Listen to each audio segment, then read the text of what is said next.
Hello and welcome back to Transfer Review, where we put silly season under the microscope. Joining me, it's Henry Hill. Henry, have you recovered from the events of Sunday? You know what? I washed my England shirt yesterday. I folded it up and I said a little goodbye to it. I said thank you for the fresh round of memories. I said until next time, my friend. so yeah, no. Listen, it's all good. It's all good. I feel a bit better. Like I was saying on the podcast, I feel as if all the events that came after kind of overshadowed the loss. I'm almost not too bothered about the loss in the end. Yeah. It's still an amazing summer. I can't quite believe it's over. But yeah, it's all to bed for me now.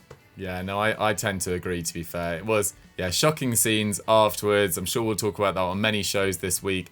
But I want to give some credit to the Italians as well. I don't think they've got nearly enough credit in the English media this week. I thought they were quite clearly the better team throughout the tournament. I thought they played much better on the night after about 40 or so minutes. So massive credit to Italy. It came down to a penalty shootout.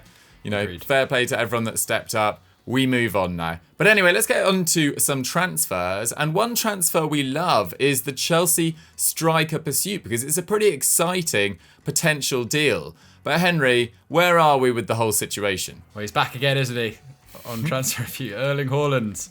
Yes, apparently that is who Chelsea are going to go all out for this summer. Who's surprised? He scored 57 goals in 59 games for Borussia Dortmund. Will they sell him though? That's the big question. They've already sanctioned an €85 million departure of Jadon Sancho to Manchester United. Reports he's done his medical now, so I don't know what's taking so long with that deal, but it seems to be creeping towards the line. Unsurprisingly, BVB are now reluctant to let their Norwegian superstar go as well. But anything less, now get this, €176 million. That is a stonking fee. I think that's going to be the second highest ever after Neymar and a bit more than Mbappe, if I'm correct in thinking. And now what's quite scary here is apparently Bild are claiming that Roman Abramovich has given the green light for a bid of this magnitude as he looks to tempt Dortmund into that sale. I mean, that just seems flabbergasting, I think with the word. But yeah, but if they do that, it does look like there'll be some exits as well. Ziyech just doesn't look like it's worked out for him at Chelsea, does it? It looks like he could be on the way out there.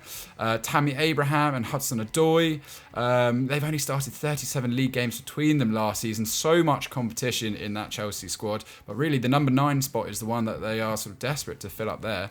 Tammy Abraham, he's only played 140 league minutes under Tuchel. Looks like Giroud's on his way to AC Milan for a bit of a nominal fee there. I think that's a really good move for him. The idea of him and Zlatan up front for Milan is quite a funny sort of old timers get back together, old tricks.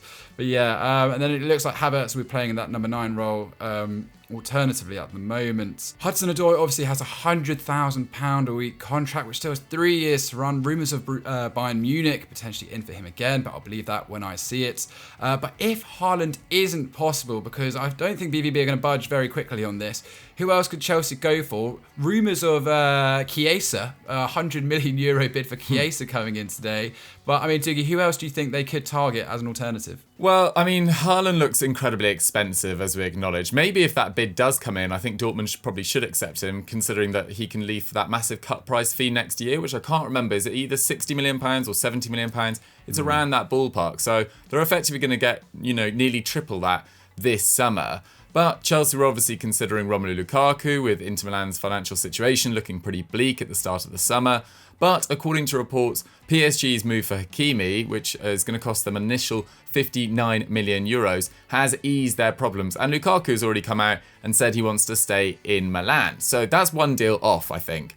The other name continually linked is Harry Kane, but Daniel Levy is apparently looking for €235 million, which is £200 million, before he'll even think about selling Kane. And they've obviously got a new manager who's just come in. He would have been given assurances that Kane will stay. The new season starts in a month's time, which is absolutely crazy. So I just can't see Harry Kane leaving either.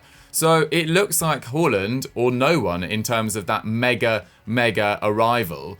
And €176 million would be an incredible amount for Dortmund. Basically, that translates as £150 million for a player that they signed just over 18 months ago for €20 million. It would be an incredible turnaround.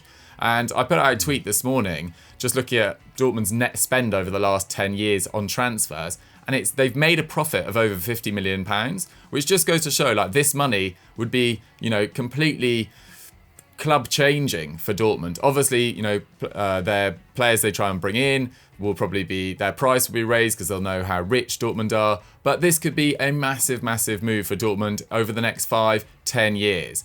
The Mirror claim that if Chelsea can't get Haaland, Tuchel will turn his attention to 29-year-old Villarreal striker Gerard Moreno, who would only cost 34 million euros, which is still quite a lot for a player who's at 29. Moreno, obviously, we saw him throughout the Euros. He was mainly a bench option with Morata favoured in front of him. He made 5 appearances for Luis Enrique's side, but he scored 30 goals in 46 games for Villarreal last season as they finished 7th and won the Europa League, which I believe was their first major trophy in their history. So he would come with a lot of confidence, but I'm not sure about Gerard Moreno, to be totally honest, for that price at that age. I mean, maybe if Giroud leaves, they just need to get another body in the door. I think it's a shame they missed out on Andre Silva, who went out to RB Leipzig.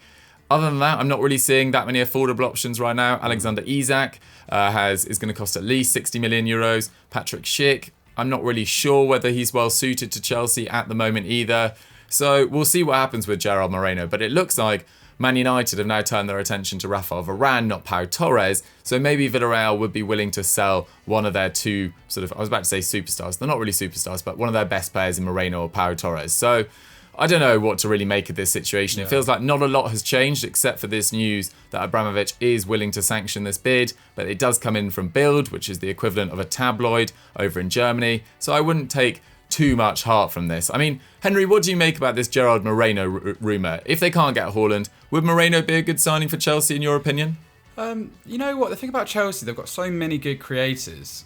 I mean, it's all well and good chasing that world-class strike, and that would be exceptional. But for a stopgap signing for about the 30 million, because that really is, Chelsea are such a sort of well-off club at the moment. They can afford to bring someone in for a sort of a fee around that just for a few years to wait until that the right player comes along.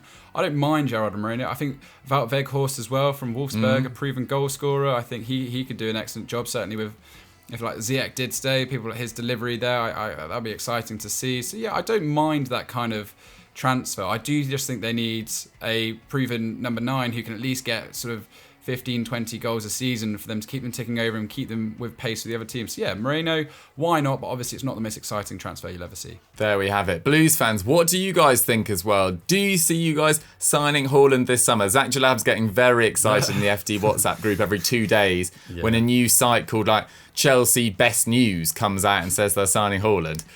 So we'll see what happens there. Do you think Gerard Moreno would be a good backup? Get your thoughts in the comments down below. And let's move on to the transfer we hate. All right, next up we have our transfer we hate. And I won't lie, I had a bit of a chuckle when I saw this on Twitter this morning. Poor old Spurs. They're now getting rejected by Jules Kounde. Dougie, what's happened to them this time? It's been a tough summer of love for the Lily Whites. Absolutely. Rejection after rejection, and it continues here. This is not a transfer we hated if it was to go through, but I feel pretty sorry for Spurs because, things were looking up. They just got Nuno Espirito Santo in. Training had started in terms of pre-season, but they've now reportedly been rejected by their primary target this summer. As we've told you on numerous shows over the last month, the Lily Whites' primary target this summer was Sevilla's Jules Kounde. And according to Damasio, they offered £30 million and Davinson Sanchez to the Andalusians, an offer which was accepted late on Tuesday night, according to Damasio. But on Wednesday, Damasio came back and said, while that agreement had been made, while it had been accepted, the 22-year-old Frenchman had rejected the club and basically said, no. And this is not really a surprise when you look into it. After 2 brilliant campaigns in Seville, the latter saw him being named in the La Liga Team of the Year. The former Bordeaux defender appears to have thought that he had better options out there. I mean, he has been linked with Real Madrid as a potential Varane replacement and Chelsea most recently as well. Plus, with Sevilla in the Champions League for the 3rd consecutive season, they obviously reached the last 16 last year in 2021 before losing to Dortmund. Why would he swap them for Spurs, who are going to take place in the inaugural UEFA Conference League this season, who are also under new management and with their best player wanting to leave as well? So it's a bit of a shame for Spurs, but Henry, where does this leave them in terms of their summer business plans? Because we've seen loads of rumours flying around. Yeah, I mean, they've been linked with Danny Ings, which I think is a really sensible and actually quite potentially exciting transfer there. He's obviously unhappy at Southampton, apparently about £20 million will get him out of there because they're going to risk losing him for free if they don't sell him this summer. He's got 34 league goals in his last 67 games for the club, and Nuno is quite keen apparently to play almost a 4-4-2 and have him starting next to Kane should Kane choose to stay. So I do like that transfer. I think he's definitely a step up on Carlos Vinicius in that side, but I hope he only goes there to play football. I don't want to see him be a bench option, which we've seen a lot of the Tottenham forwards, be in the last few years behind Kane. Another transfer which looks like they actually might go through, and I think is more sensible. I don't think they should be targeting and embarrassing themselves by going after players that are obviously not want to go to Tottenham right now. But this is Takahiro Tomiyasu from Bologna. He's a 22-year-old centre half who's been playing in Serie A for the last 2 seasons after joining from the Belgian top tier. He can play at centre back on the right, and he's even made 2 appearances as a left back as well. So he's got a bit of flexibility, which I think is important in this Tottenham side because they can be quite tactically flexible. 3.3 tackles and interceptions, 80% tackle success rate. That's really impressive stuff.